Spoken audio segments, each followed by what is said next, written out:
Hey everyone, Tyson Moak from Subaru Prince George here. Now, I always get asked, when is the best time to test drive a vehicle? And lots of people don't like the answer. Best time to test drive a vehicle is when we have stuff like this happen. So we got between 10 and 15 centimeters of snow last night. The drive to work was not that great. There was snow drifts in the road.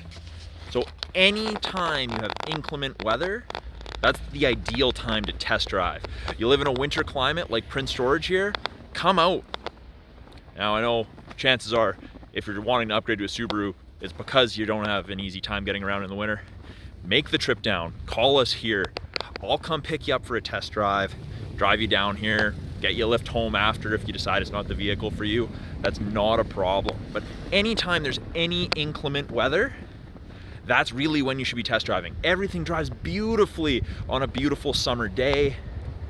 Roads are nice, drives nice. But when you have stuff like this, like I said, between 10 and 15 centimeters, vehicles are covered in snow, not always the easiest stuff to get around in, that's really the time. Now, I mean, an exception would be obviously a sports car, something with actual summer rated tires, no M+S or snowflake rating.